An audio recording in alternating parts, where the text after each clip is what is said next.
gt2rs, I've always wanted. Gray black, I did.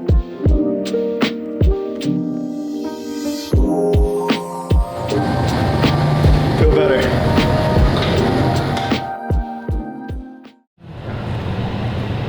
No crap. How do you guys get coffee to deal with you? Yes, he does. Okay.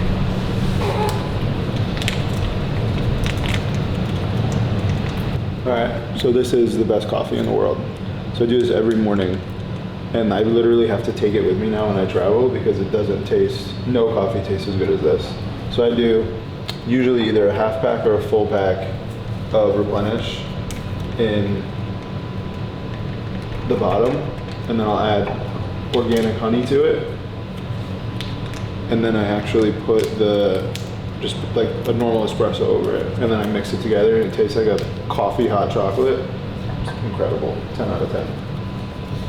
But the mixing is important, so you got to put this in first. I know that sounds stupid, but you put this in first, and then you put the honey in, and then you put the coffee after. And what it does is it actually like melts it all together. When the coffee comes out super hot, it's mine.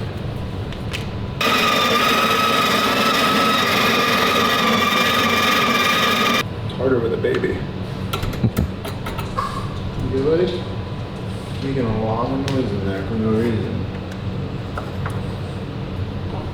I usually don't spill. Dealing with an audible today.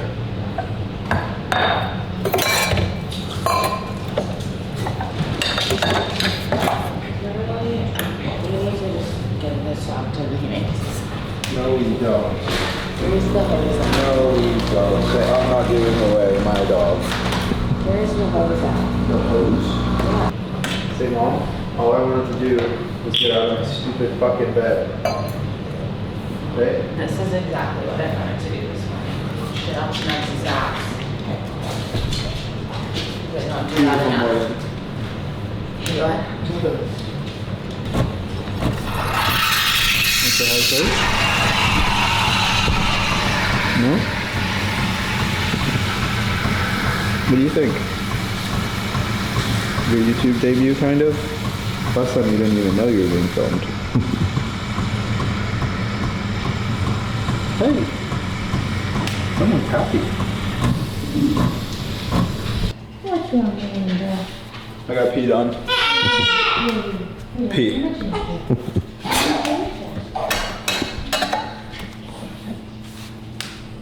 That was a big pee. Alright, now I can do it, right? Now we'll get the better ones. Don't tell her that.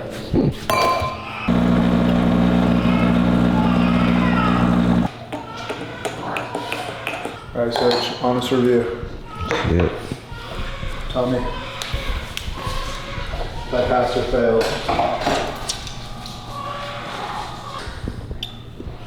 It's solid though. It's good, right? It's so good. I literally, like when we go to New York, I'm bringing all the packets with me. Yeah. Because I can't even do it without it anymore. It's like an adult hot chocolate. Yeah, Right? hot chocolate, yeah.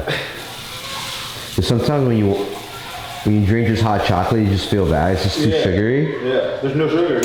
Yeah, and honestly, the perfect. salty part of like the hot chocolate is what I like the best. Yeah. It works out perfect. So what I'll do now is, after I make these before I drink it, I'll make all my bottles for I have a bike and a run today. So it's a Zwift ride and then a run after. So I'll make my hydration bottles after this. That was traumatizing, changing experience. He just doesn't like it. So I found this out from somebody that I started training with for Try. If you freeze these, it like is really good. It keeps the stuff in it like cold for like almost 2 hours on the bike. So So what I've been doing is I've been freezing them, and then I've just been like filling them up and taking them with me, and upstairs they last like my whole ride. So it's like freezing cold water the whole entire time. Which is nice. I'm gonna go fill them up with water real quick. I'll come right back. So I chug one of these now, like 30 minutes before. And then I put half of one in each bottle.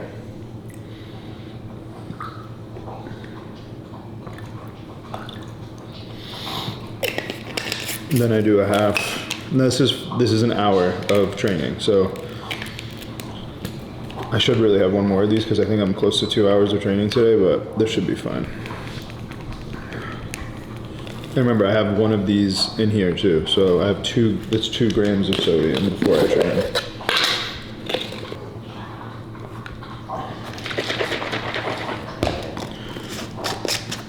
And then I'll put these in the freezer for about 30 minutes while I drink my coffee, and then I'll ride. One of the things that I've done is, I think it was Chris who got me super paranoid about drinking water out of plastic. So we used to buy like the glass bottles of, what is it, Mountain Valley water, but like there's been like a shortage of them. So we actually bought one of those like fucking 5-gallon, like, you know what I'm talking about? Those like water things with the big things in it. Dude, I just realized how much money I was wasting. I was spending like $1,000 a month on water from like the glass bottles. And it's like, I get more water now out of the 5-gallon glass things and it's Mountain Valley, same exact water. It gets delivered to the house. He does that, Chris does that, right? Yeah. And it was, it's less than $200 a month. That's crazy. Dude, it's insane. I feel like a fucking idiot, but whatever.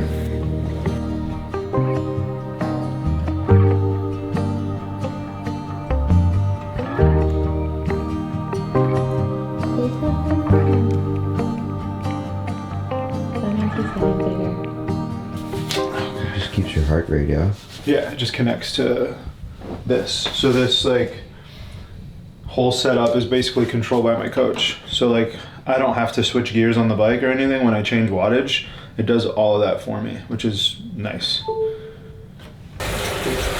right, so figured this might be a good time to do some Q&A questions while I warm up. I got 15 minutes. And I have a ton of questions. I'm gonna look through them real quick, pick out some good ones. Let's see here. I would like to hear about your bike collection and how you ended up with what you have. So, great question. My first bike that I bought was the bike I'm on right now, actually, which is a Cervelo P3, I think. And this was gonna be my everything bike.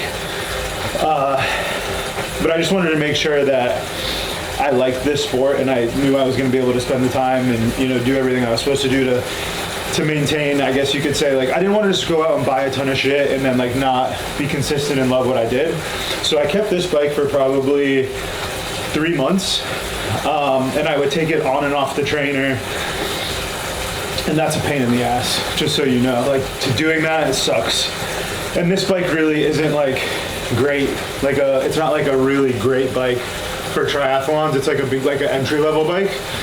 So what I did was I kept this one on my trainer, and to be honest with you, like, it's great because this is a hard bike. Like my street bike or my race bike now is like way easier to ride, and I can hold wattage way easier on it just because it's a better bike.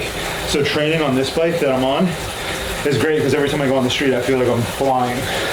So the bike that I use for racing is a Cervelo P5, which is like the nicer version of the bike I'm on. It has like a SRAM, electronic shifting, carbon, like all kinds of like ceramic speed upgrades on it.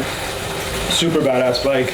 Really happy with it. The only con I would say to Cervelo in general is you can't really change the front out to do like different aero bars or stuff like that. Like, they're just not made to upgrade. Other than that, I love the bike. It's awesome. So I have that, and then I have another Canyon road bike, which I haven't even ridden yet. I just bought it. It's getting put together right now at Sebastian's shop in Stewart. And I have a Canyon gravel bike and a Cervelo gravel bike. So my Cervelo gravel bike I love. I just bought the Canyon gravel bike probably like a month and a half ago. Put it together. I like it. I like it because it's SRAM. My Cervelo's manual shifting. But if I'm being honest with you, something's up with the Canyon seat. Like when I ride it, it doesn't stay up. It keeps falling, so I have to stop like 3 or 4 times, and it's fucking super annoying. So that's how I got all the bikes I have. This is a good one.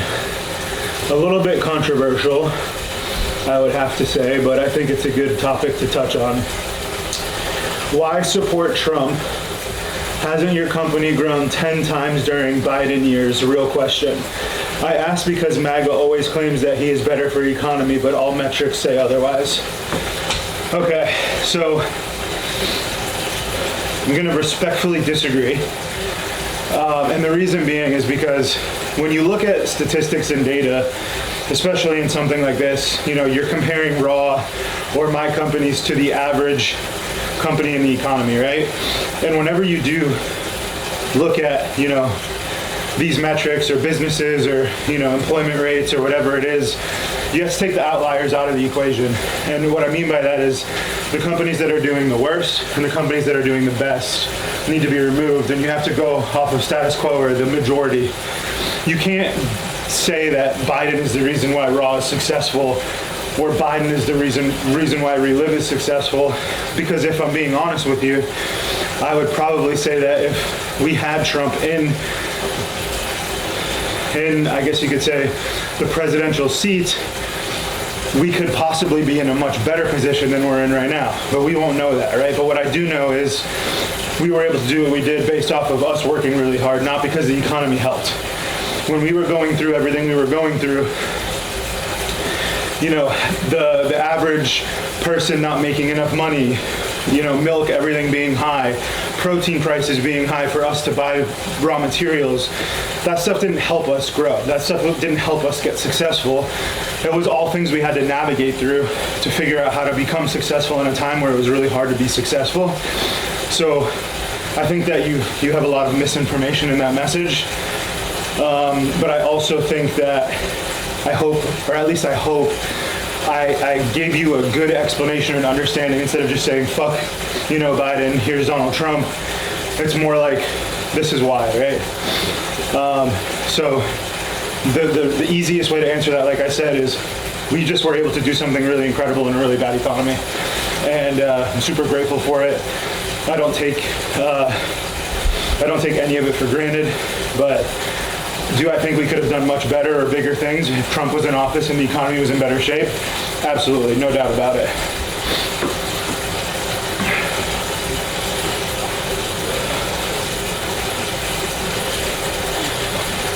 Okay.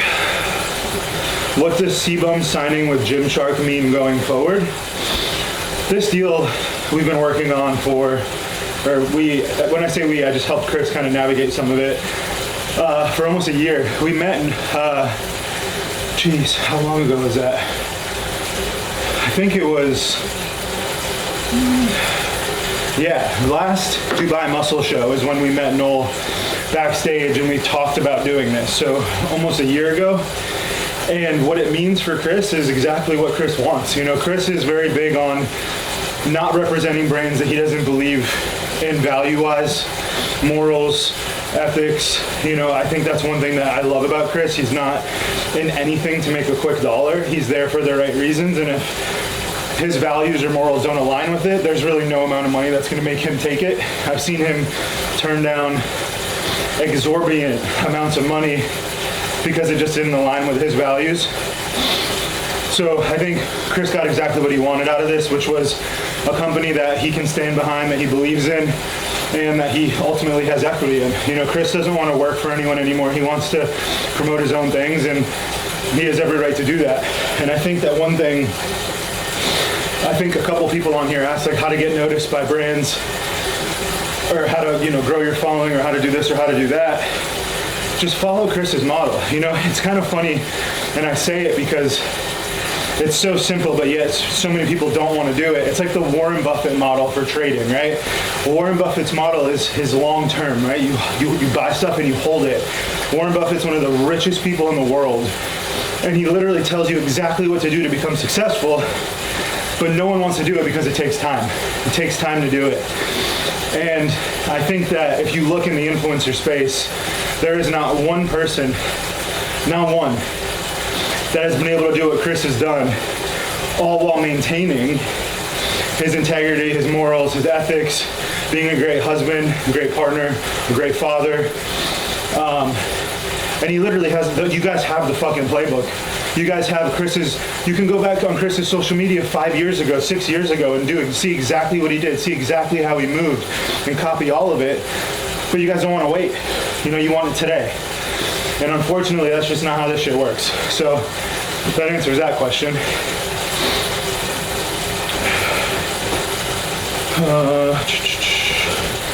A watch tour, probably not.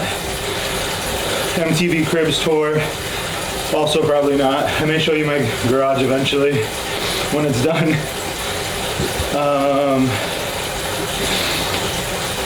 What was the most important lesson you learned growing all your businesses? Same thing I always say, just pay attention to the relationships and treat everyone really good. You know, when you're building businesses, it's more so about your network, less about your abilities in the beginning, and just focusing on treating people well. You never know where those people are going to help you in the future.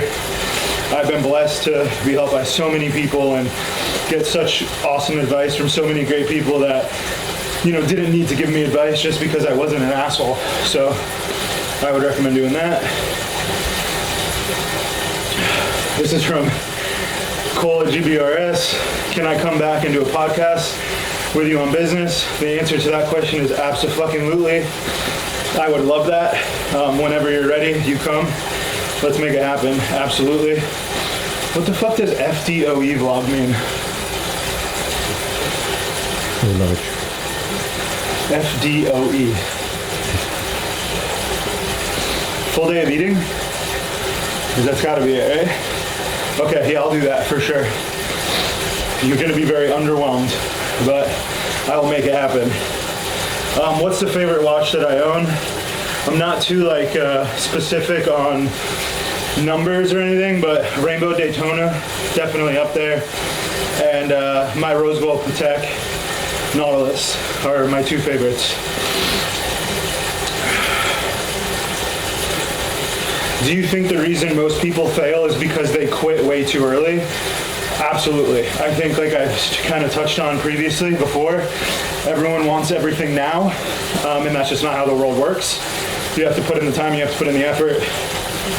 What you guys are seeing now, and what I've been able to accomplish that you guys have seen on social media, has been 10 years in the works. So if you guys saw me 10 years ago filming, you probably wouldn't watch me because there wasn't much to film except me working and sleeping. But that's what you have to do to get to these places. So I absolutely agree that if most people just didn't quit, I don't know if the answer is like most, but I think a lot of people would be successful if they just didn't quit.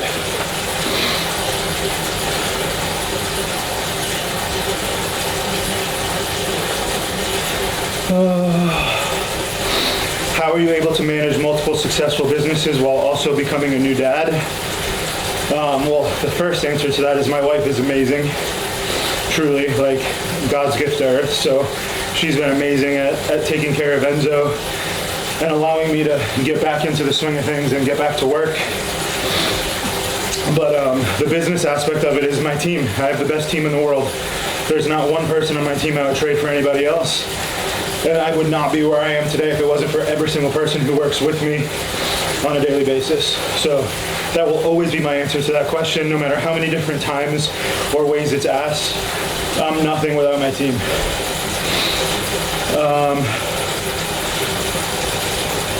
Leadership and having employees, how to manage early years in business. Let's see. I think reading the book, The Motive, that's, if you are on a mentor call with me, you guys know that's like my first thing I make everybody do, they have to read that book if they have a successful business, because it's just crucial. It's a one-day read. I think anyone who wants to be a good leader can learn years worth of advice in a day. So get that book. How is adjusting to dad life going? Advice for first-time dad. Dude, I'm like 10 days into this, so I don't know if I'm the best person to ask for advice yet, but it's amazing. I think that everything that they say when you have a kid, they're like, you don't understand the love until you experience this type of love. All of it's true. There's nothing that I wouldn't do for that guy.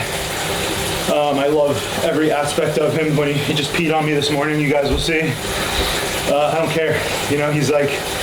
He's so cool. So I don't even want to wish or get excited or can't wait till he can do this or do that. I just want to take every day that I have with him and enjoy every aspect of this moment. And, I don't want to rush anything. So I'm just grateful.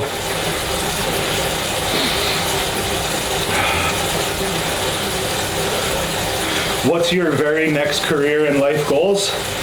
After this, I'm just going to be a full-time dad and a husband. That's all I care about. So my honest answer to that is once we're done with this ride that we're on, whether it be a year or 6 months or 5 years, whatever, my goal is to be just a full-time dad and spend all my time with my kids. I might do like real estate, little shit on the side here and there, but I'm not doing what I do now. I want to be present. I want to be there with him. I don't want to miss anything that he does. So that's my number one priority.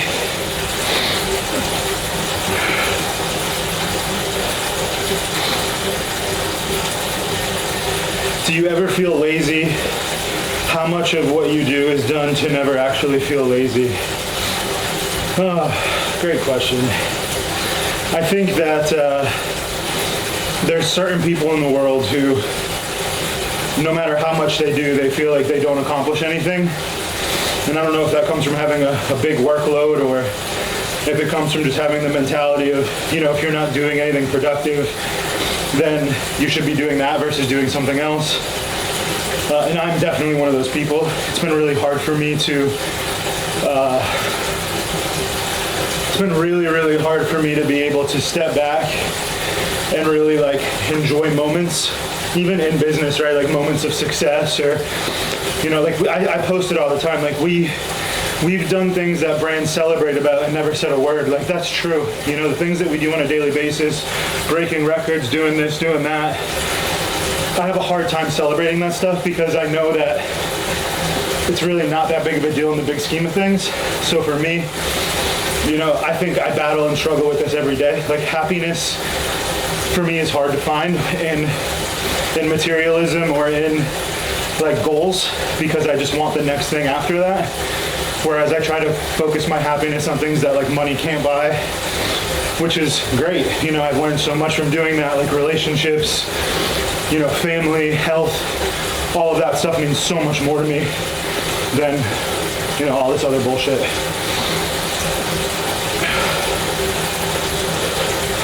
Do you already have a plan on how to teach your kid the money's value? I mean, yeah, this is going to be definitely a tough one for me because I don't know how, I don't know how to do this yet, but I do feel like I'm not just going to give him everything he wants, but I'm also not going to make him suffer because he should. I don't think that's the right way to parent either. I'm not going to spoil him, but I think he will understand the value of money. He'll understand the value of hard work. I didn't get to where I am by being handed everything, and I know he won't either. It's just not the way I operate. I mean, even you can ask my guys, everyone works. They're rewarded, but they're working for everything. So I don't think it's going to be that much harder to do that for my son than it is to do it for, my employees and the people around me that are closest to me. I treat them like family. I feel like it'll be similar for my son. I do see why you would ask that though. So I definitely appreciate the question. How are you liking the pista? To be honest with you, I love it. I've driven it one time. I'm waiting for the wheels to come in because I just don't love the way it looks yet. But soon enough it will be rotated in the weekly driving experience.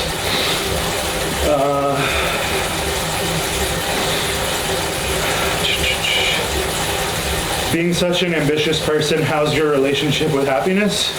Pretty sure I answered this already. So just go back a couple questions and go to the one I talk about materialism. I think that should answer your question for you. If you had to start all over, what industry or business would you get into today? Same one. Super grateful for everything that's happened, good and bad, and wouldn't change anything. I always get these questions of like, what would you do if you could go back? Nothing different. Everything that I went through, the good, the bad, the ugly, I think it was meant to be there for a reason. So I appreciate it. I got this like 5 or 6 times on here, so I'm just gonna hit it one time. Can I book a 30-minute call on your mentorship program? Or is only 60-minute options? So the first week I did it, I allowed 30-minute calls. But just to give you guys more, actually, I'm gonna go back a little bit longer.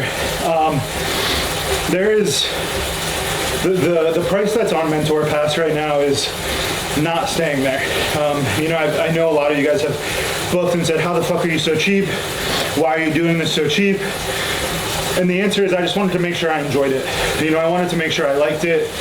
I wanted to make sure that it was something that I had time to do, that like fulfilled something in me that made me passionate about doing it. So for this first month, that's what I did. I made it cheap.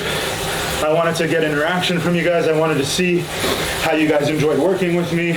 And, it's been amazing. Every single one of you guys has rebooked multiple times. Some are weekly. I have multiple mentees that are on weekly calls with me for an hour. And that's what I want. I want to help grow something, and 30 minutes is not enough time to do anything for anybody. And on that first day when we were doing these 30-minute calls, I felt like I was rushing through everything. I felt like it was I didn't even get to understand who you were before I was answering questions that I really couldn't answer without detail. So for me, it was just wasn't worth it. I don't think I provided enough value in 30 minutes, and I wouldn't want to waste your money. I'd rather you spend more to get more value than you spend less to get no value. But that being said, that's the answer. There are hour minimums, and the price is going to substantially go up soon. So I would say it will be at least $1,000 an hour by the end of next week. Guaranteed. There's no way it would be cheaper than that. I think that I'm worth it, and if you guys don't, then don't buy it. Running form advice to be efficient and injury-free. This is a good one. This is going to take a minute to answer. But the easiest way to explain this is a year ago when I started running, I was in probably the worst shape of my life. Maybe not the worst shape, but I was pretty bad. And I did everything wrong. So I was in constant pain, shin splints, hips, hip flexors, hamstring, feet, everything was fucking just hurting. And one thing that I learned was, one, I was overtraining for sure, right? I think a piece of it was you were gonna be sore, you were gonna be in pain no matter what, but I was definitely overtraining.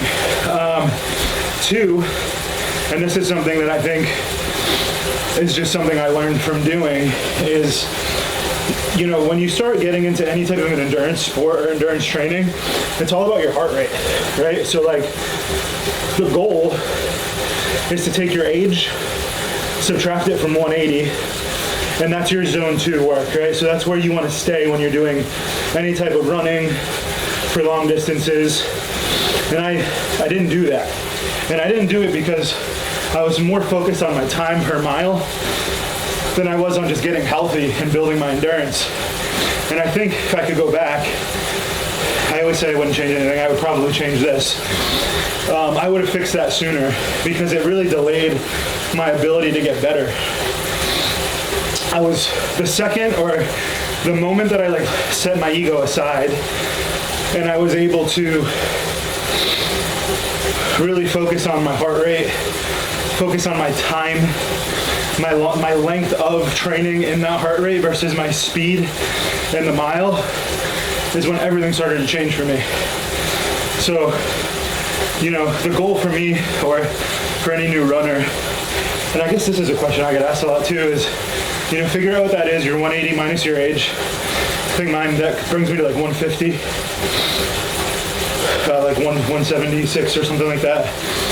And use that and just, you know, get a good heart rate monitor, start running. And then once you feel like your heart rate goes over, check. If it's over, take a break, let your heart rate reset, get back under, and then start running again. And however long or however many times you need to do that, you consistently do that until you're able to go 30 minutes, 45 minutes, an hour. And I think when I first started running, I'm pretty sure I can only go 4 minutes in my zone 2, 4 minutes without having to take a break. Now I can go 10 miles, right? And that's just from doing. This sport is so cool because you can't cheat it. It's all about time under tension, time enduring, you know, the run, enduring the bike, enduring the heart rate, enduring the pain. And it's so cool because it doesn't matter how much money you have, it doesn't matter how great you are at every other sport, you can't, there's no cheating this, it just takes time. And the more time you invest into it, the better you get at it. So I think that's one of the things that's made me fall in love with this, is it's uncheatable. And you just admire people. You know, like when I watch these Ironmen and I watch this, like these T100s, the Olympics, it's like, you know, it's so impressive to be able to run a sub 5 minute mile in general for a marathon. But then think about doing that after swimming 2.5 miles and biking 120. You know, like these dudes are animals. All right, I'm at like 215 watts now. I can't do any more, dude. So we'll catch up after the ride. I have a run after this, so it's an off bike 30-minute run, and then we'll get into some meetings.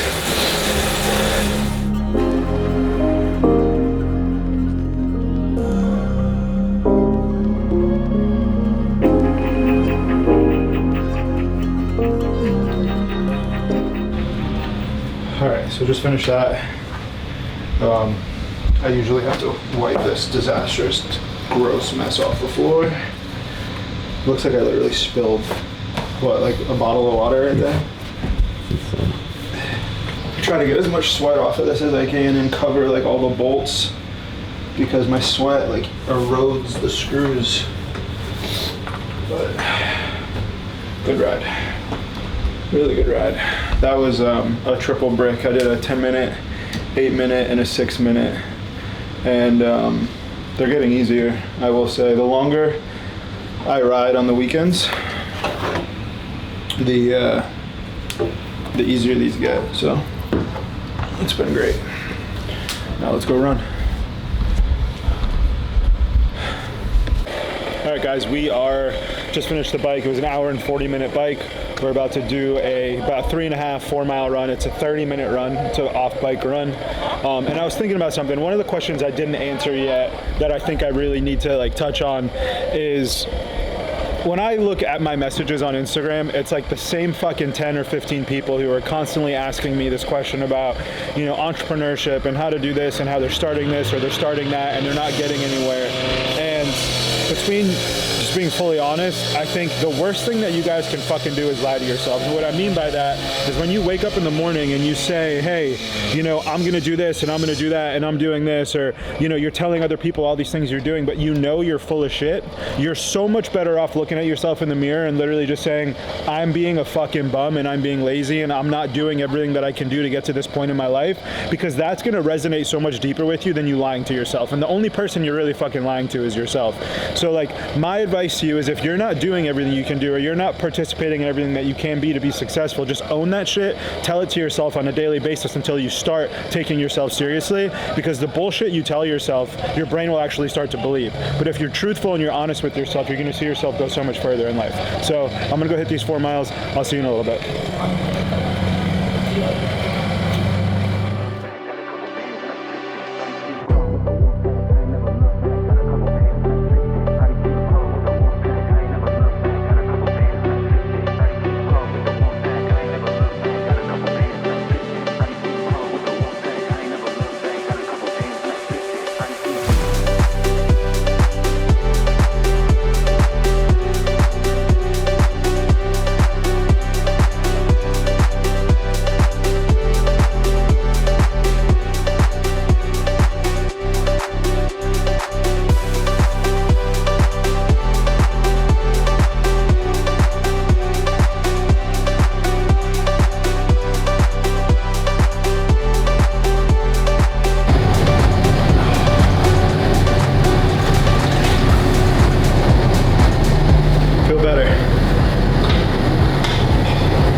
Because I don't want to cannibalize either, because here's my thing, right? If I'm gonna put my energy and my effort into it, I'm gonna put 100%.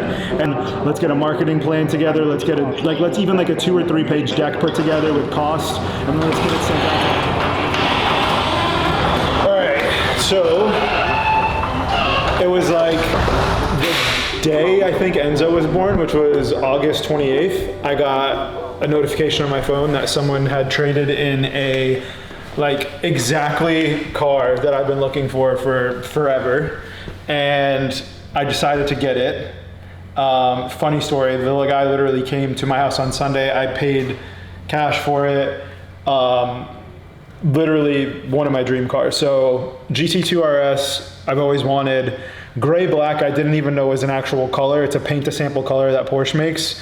But the color is I don't even know how to describe it. I don't even know how to describe it looking at it. I'm looking at it right now. But it is the sickest color. It's like a kind of black, very dark gray, like a matte with a gloss piece to it.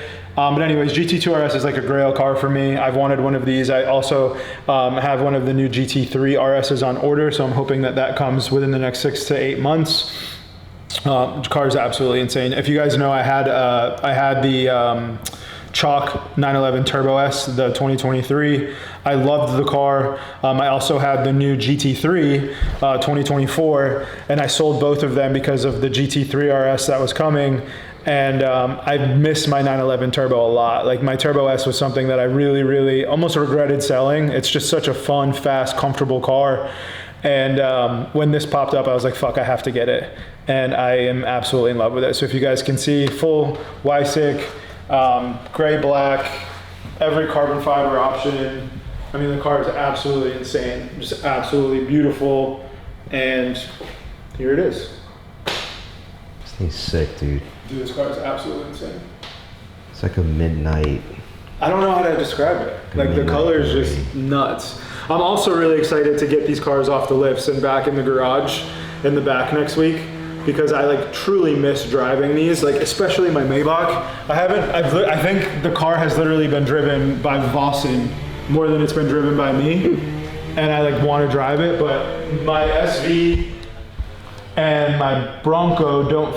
Okay, so my SV doesn't fit on the lift. So I was gonna put my SV up so I could drive the Maybach, but the SV is too low, so it can't get on the lift.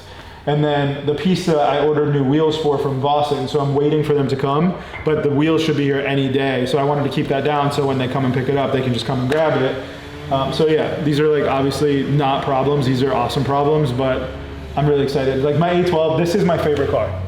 Hands down, no doubt about it, my favorite car. It sounds incredible. I love the Novatec Vossen collab wheels that are on it. It sits perfect, sounds amazing, drives incredible. The sound, it's refined, and I haven't driven it in probably 8 months. So I really just want to get these off the lift so I can drive them again. So I'm excited to give you guys a full garage tour, because a lot of my cars aren't here. I have 4 cars that aren't in this garage right now. They're somewhere else because I just don't have any room for them.